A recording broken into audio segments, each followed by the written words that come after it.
not the safety, we've just seen it, on the efficiency in distance learning and digital well-being.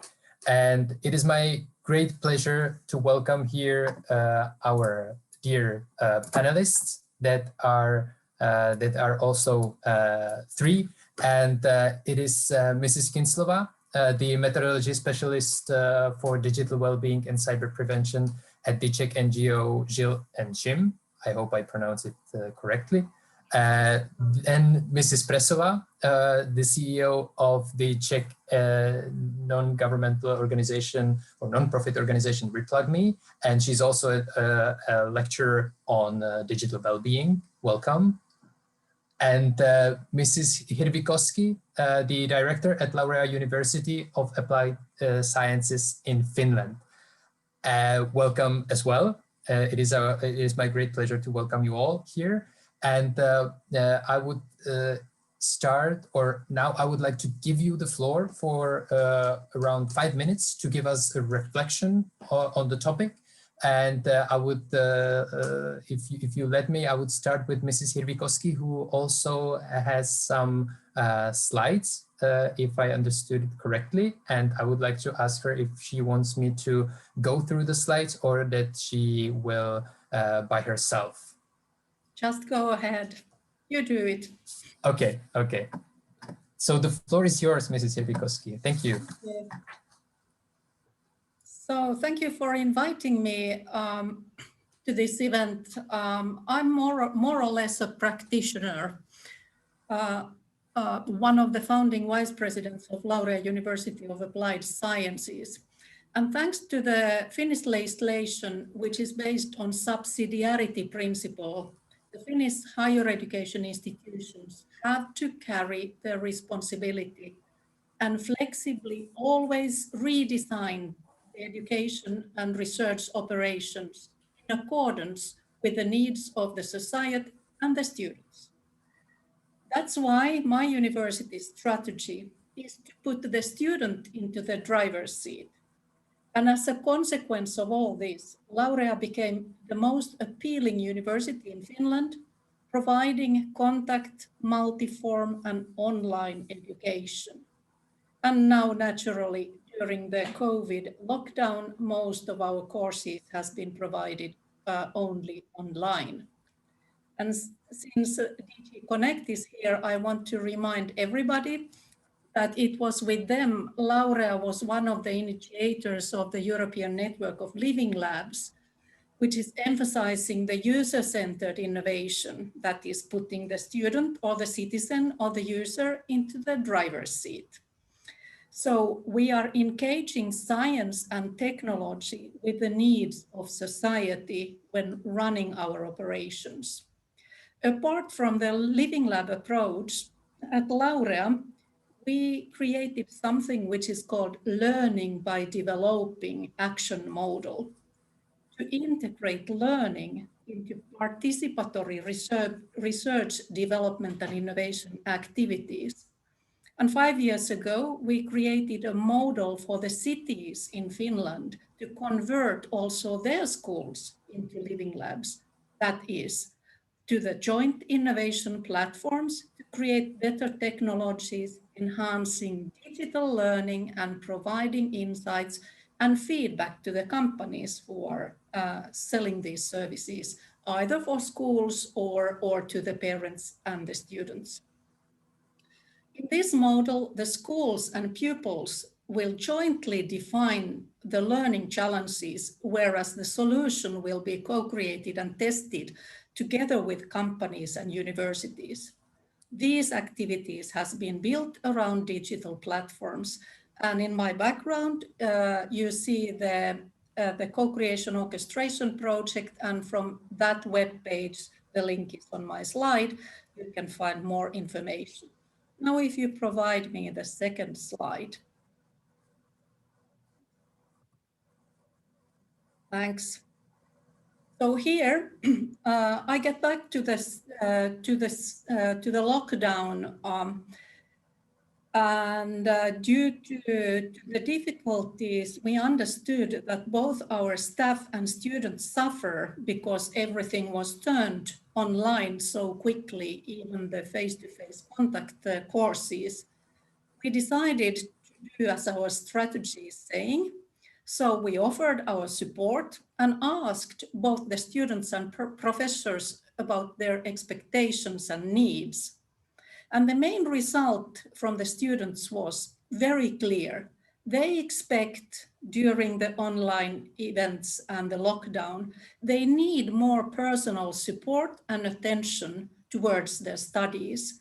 That is activities and time from their teachers and professors, asking them, how are you doing?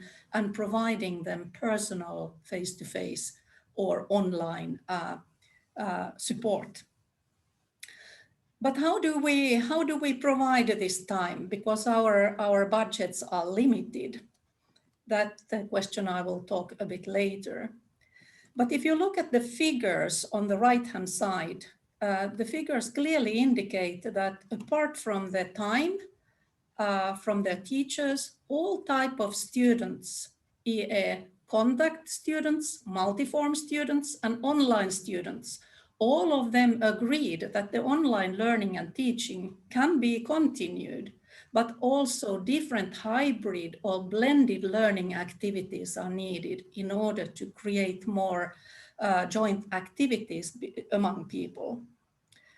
And among the staff, it was obvious that they would need more time to create more e-learning content and the MOOCs for the students, and of course, to meet the needs of their students.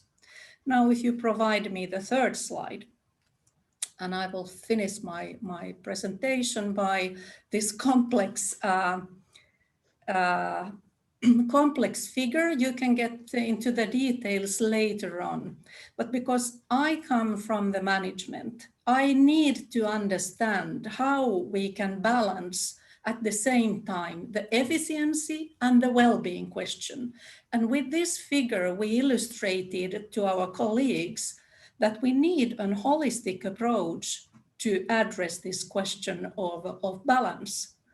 That is, when we increase the usage of technology, automation, Creative Commons, and collaboration, we can improve the efficiency and the quality of our teaching and learning activities.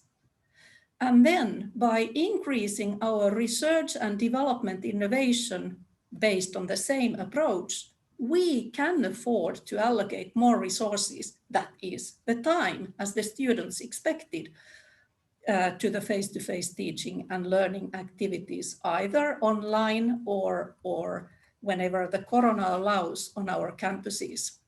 By the way, Laurea is a multi-campus university, so the distance between different units is approximately 2 hours by car.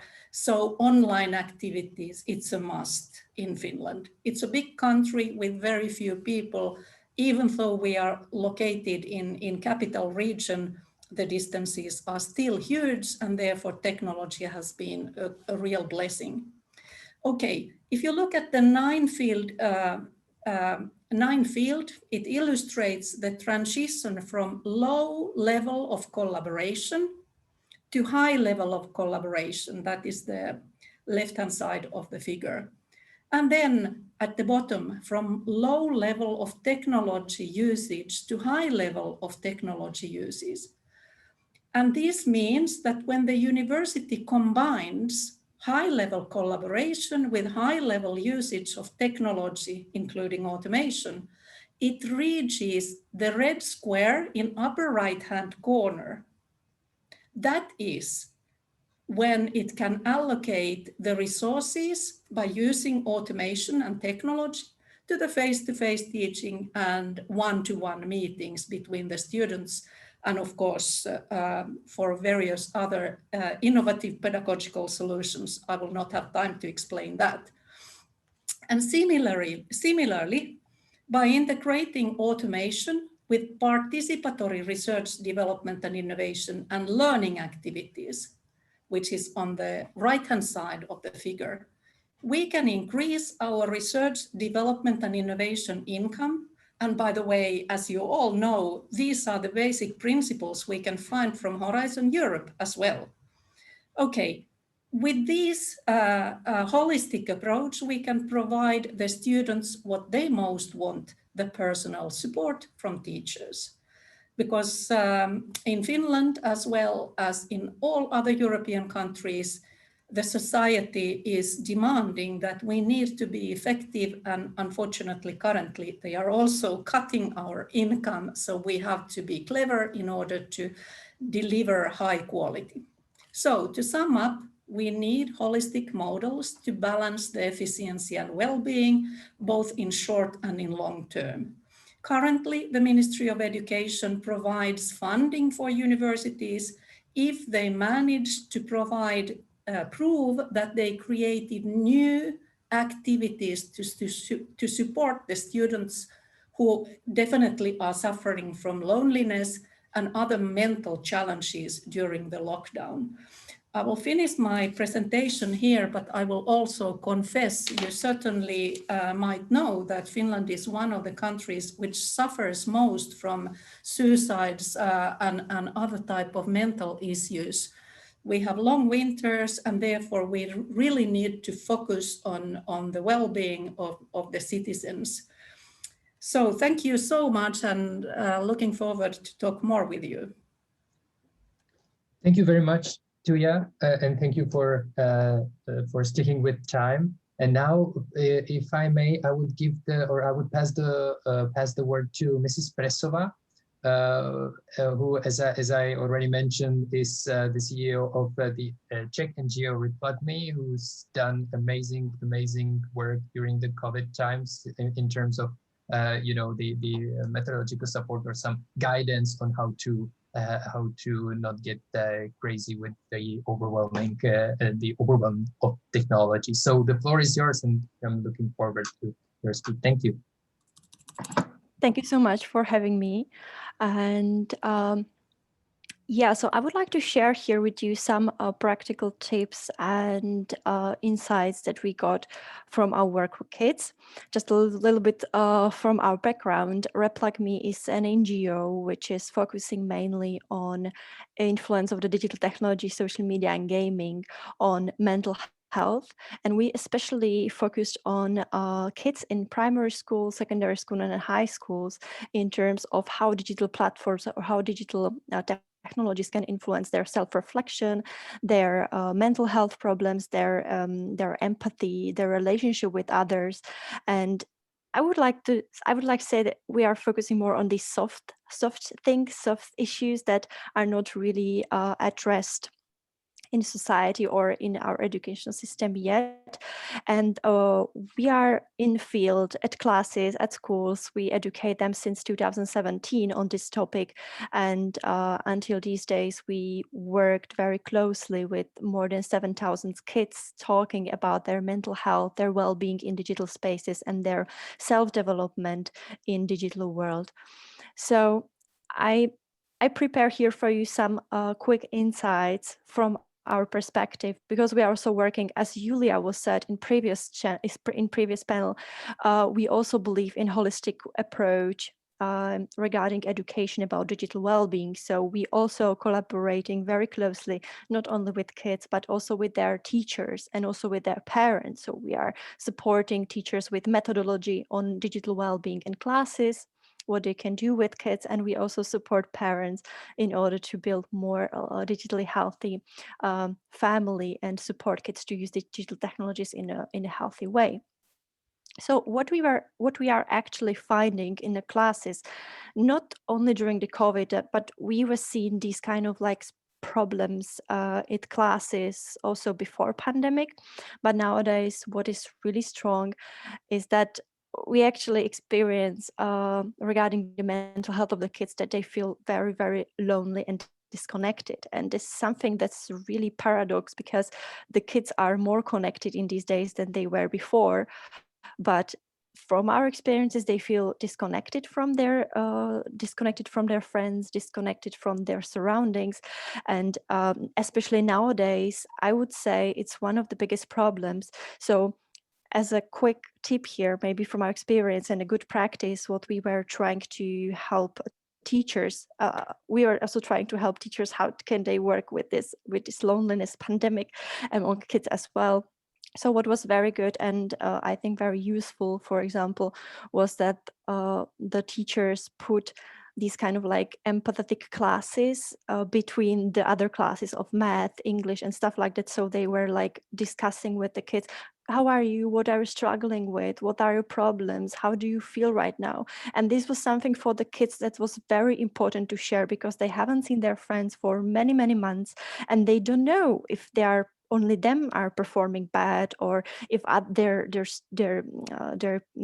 classmates or their friends are also performing bad in math than before. So they need to have something like sharing space, and this is one of the best tips we were actually trying to pilot at schools, just to provide kids these spaces for sharing their emotions, what they are experiencing, because this is something that is really missing in the kids' generation nowadays, because they feel lonely and disconnected. And of course, like what we are experiencing a lot at classes, it's very low attention span, and something like, I would say, apathy from the kids. They don't really want to do anything. They just feel depressed. Maybe some of them feel anxiety. And so there is a lot of space for parents and for teachers to work, to support them in digital space, because until nowadays, kids use digital space, or until pandemic, kids use digital space mostly for gaming, mostly for having fun. Now they need to use it as a tool, and for some kids is something very hard. And so parents and teachers, and the things they're supposed to be thinking about is how to support kids in very hard digital environment for them, in terms of attention, in terms of self-reflection, in terms of their self-development, and how to help them to set some healthy boundaries. I will be very happy to share more practical experiences and tips later on. Yeah, so that's for me from the introduction. Thank you very much. I think it is very interesting what you just mentioned, and how we see that using correctly the digital technologies and using their potential, we can just focus on maybe digital skills, but also some normal skills such as the empathy and the willing to cooperation and willing to share the emotions and not to be scared to get open. So really, thank you for the for your inputs. And now I would like to pass the word to Mrs. Kinslova, and the floor is yours. Thank you. Thank you very much. As you already mentioned, I come from the organization Jules Jim, where we provide primary prevention programs and teacher trainings for schools. And our main focus always was on creating safe space for each pupil in class, which means that we focused on creating a healthy class community, or the topics connected with bullying and so on. And the last years, we started to connect our traditional topics with technologies. And therefore, nowadays, we pay big attention to the topics of digital well-being or online safety. That's for the background. Right now, we are organizing online workshops with school classes. So during this year, I met with approximately 50 classes, so I can compare how different class communities are behaving. So I'm going to base my thoughts on this experience. So during this year of isolation, we can mostly hear advices about some online teaching methods or how teachers are dealing with technical issues. But from my point of view, to talk about these, efficiency topics, it comes in a second place. And at the first, we need to discuss whether the basic conditions are secured for kids and for teachers at the first place. And as Mr. Faltýn mentioned at the very beginning of this meeting, There are still about 10,000 pupils in the Czech Republic who don't participate in distance learning at all. They are totally disconnected. But as I can observe during the programs with classes, there are several pupils in almost every class that are somehow disconnected. You know, they are technically connected, but they don't contribute to the work, or they don't participate at all. And as we can see, this disconnection from the learning process, it comes hand in hand with disconnection from the class and the class community, which is a big issue for some kids, because for them, the overall motivation for learning is connected with being part of the community. So their motivation is going down. And as Karolina said, you can see that they are, this apathy. And sometimes it's very, it's very hard. And also this comes hand in hand with the cyberbullying, which is rising, and we can observe many types of toxic behavior among kids. Well, this is not happening in all the classes, of course, but in general, we are witnessing, how some kids are becoming more and more disconnected and numb. And to me, it is very sad to be observing this. Yeah. Well, and you can also hear from the kids how they are complaining that they miss their friends, and it is very difficult for them. Well, and some teachers, they deal with the situation that they, and also some performance-oriented parents, which is also, it makes it difficult either. They are saying that kids should be spending their time together with their friends during the breaks or after the school, which was something I used to offer to kids, that during the break they can stay on the call and they can talk. And I don't do this anymore. I say to them, just switch off the computer, go and do something to boost your well-being, because it is important to just get off the computer. So I recommend them to stretch or get a drink, pet their dog, talk to some family member, or just open their window. And this is much more important than just sitting behind the computer the whole time. So then there has to be some other time where we take care of kids' well-being in interaction with them. So I recommend to have some individual calls with the kids who are disconnected for some longer period. And at the same time, I think that the intentional community building should be a part of the distance learning, which means there should be some class hours at least once a week, or there must be some space created for sharing. It's the same as Karolina mentioned, and not only talking about the individual emotions, but also reflecting how the class is working, if they are playing some games together, how do they talk, which platforms they use to connect, and whether everyone is involved, etc. And it is important to let them express their needs or wishes towards how they are just functioning in the online. And this is also important to, as a, how to say it, like diagnostical tool, because in online we lose a lot of ways how to get the information about how kids are doing or how the class is doing.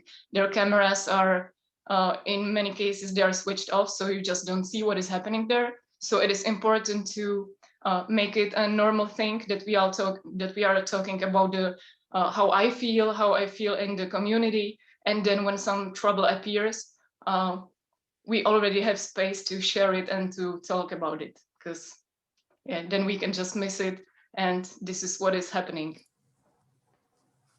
So I will be very happy to share more. And thank you for your inputs. Unfortunately, we are slowly running out of time, but I have to ask to all of you, and I would start with Tuya. Tuya, do you think that the efficiency or the grades or grading systems and the let's say traditional ways of how to measure the accomplishments of students at schools should change with the with the current situation? And the second question, or the related question to that, is where I got inspired from Mrs. Presova. How can we implement these soft skills into the education system? I think that those two questions are related, or and yeah, so I would like to ask these two. Thank you. Okay, you want me to start? Sorry, you are muted. Yes, if you may, thank you. Okay, thank you. So yes, everything is changing, that is for sure. There is no way to go back to how it used to be. And as I wrote to the chat, that because of the problems that the colleagues have been explaining here with the smaller kids and pupils, in Finland, they made the decision that the small kids and pupils are no longer in distance learning, but they have to be at school. They have to be with their peers, if only that is possible. So we are now closing everything else except the schools and kindergartens. But of course, if the situation is really bad, so then that will happen as well. But at the same time, when I look at the really fast development of e-learning technologies and the solutions, when I look at the companies collaborating with the cities of Helsinki and Espoo, so collaborating with the school kids, with the pupils, with the teachers, with the parents. So there are all kinds of technological enhancements which are based on the real needs of the real people. So it's not technology push, but it's driven by the needs of the citizens. So I certainly believe that there will be a balance between the old world and the new digitally oriented world. But my colleagues are certainly right on the fact that we need to focus on pedagogical questions.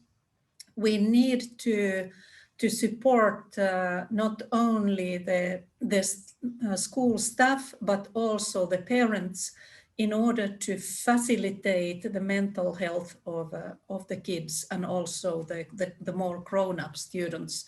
That is where we were surprised by the coronavirus, and that is where we are not yet fully prepared. But as we all know, this will not be the end of the story yet, so we need to keep on developing and trying to understand not only how to provide digital skills and knowledge and attitudes, but how to use the digital tools in order to facilitate the human growth and the human interaction. And of course, also the metrics has to change, but I don't know yet how. This is what I explained is what we had to do, because when you are running out of money and you have to provide all the digital tools and time in the form of salaries, you had to reinvent your organization. And it may be that as societies, we need to reinvent the educational system and the metrics related to it as well. Thank you for that. And with the similar question to Mrs. Presova, because you basically mentioned that as the first one, or not maybe the first one, but where I realized that it's something that maybe education system should pay attention to, is that how to implement those soft skills into the educational system, in your opinion. Thank you. First of all, I would start with the teachers. What we're experiencing at schools is that the teachers are so far away from the reality or online reality of the kids, their everyday reality. They don't really understand how online world can shape the pupils, how it can shape their mental health, how it can shape their personality and relationships. So that would be the first steps for teachers, not only to understand digital skills, how to use computers, what kind of online educational tools I can use, but also is necessary for them to understand this soft effects of their pupils' mental health and their life. And this is something that we are really missing in schools and classes, but I don't blame anyone, because technologies are going forward very fast, and it's very hard for teachers to keep up with everything, the development and all the stuff, because when you realize we have smartphones in our pockets, like in everyday basis in the last 6, 7, 8 years. So it's very hard for teachers to just keep up.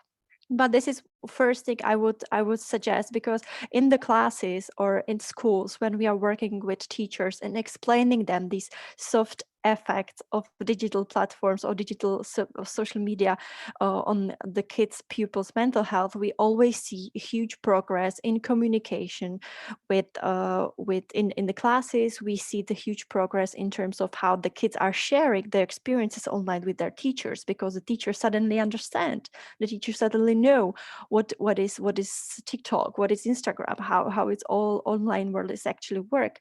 So to bridge this digital gap between generations of teachers and kids, I think there is education necessary also in this topic of soft skills in digital age.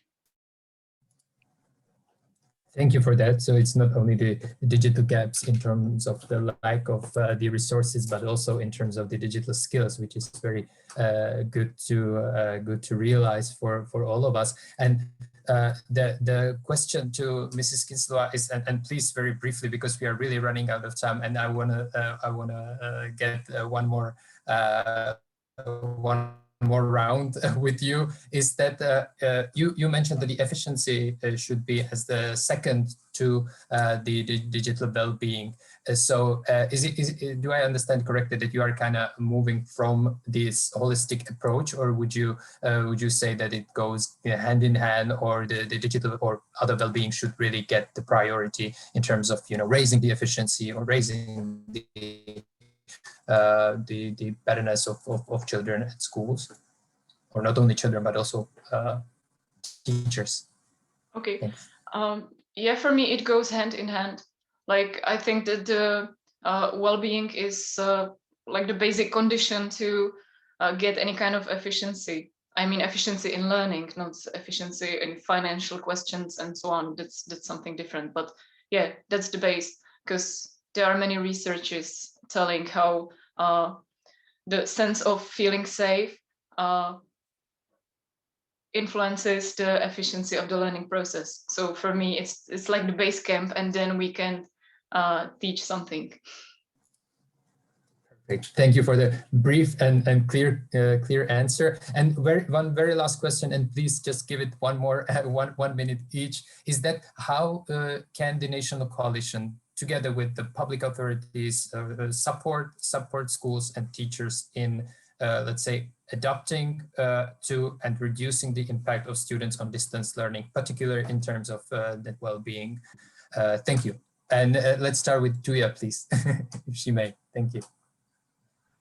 I come from the field of co-creation, and I can't see any other way but to bring the different stakeholders around this challenge, and to negotiate and to interpret and learn to know how the other parties are thinking, and then jointly creating value so that each of the parties will feel that we are satisfied. So, and there are so many examples of how easy it is to organize this type of processes. So don't tell me that it's not possible.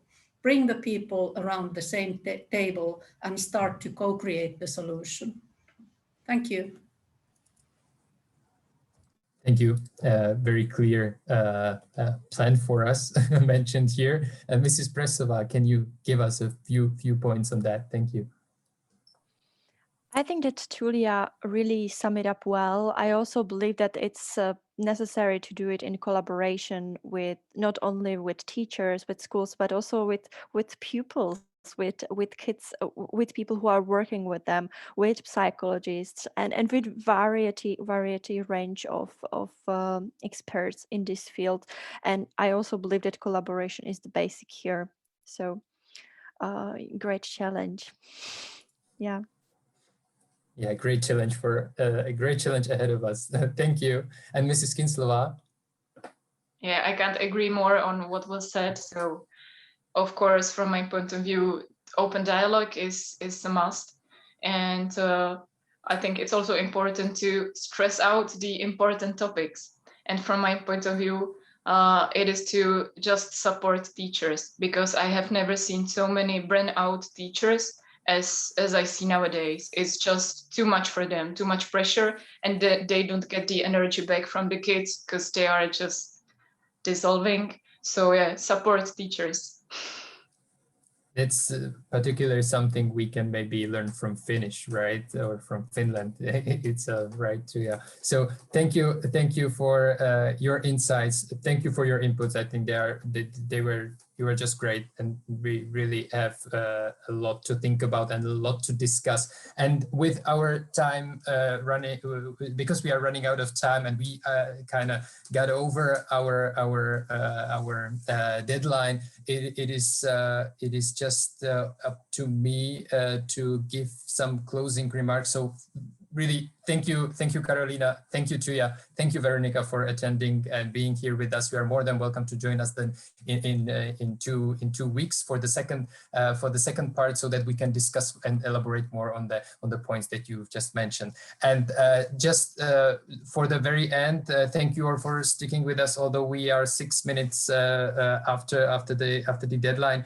I would just like to thank you all for attending, not only to the panelists, but also to of course, greatly to the panelists, but also to the European colleagues for preparing this event, for my dear colleagues from the ministry, and also for to my colleagues from the National Pedagogical Institutes. Thank you very much. And also, and of course, thank you to all the viewers for joining us today.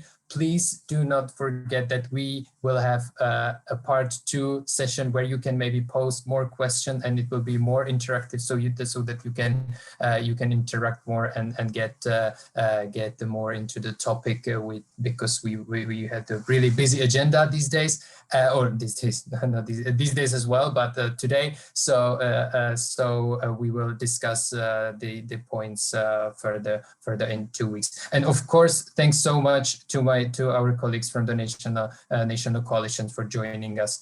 So it was a pleasure to have you here, and I hope that you will join us as well in just 14 days. My dear colleague Robert just shared the link. Just shared the link where you can register for the second event. Yes, there are separate registrations, so please be patient with us and register also for the part 2 of the event. And also please fill in our short survey, which might give us more discussing points or discuss points for the second event, and not only for the second event, but also for us as a Czech National Coalition to think about and to elaborate on it more. So for the very last time, thank you very much. Take care these times, and it was a pleasure to have you all here, and see you hopefully in 14 days. Thank you very much. Thank you. Bye-bye. Thank you. Thank you. Thank you. Bye.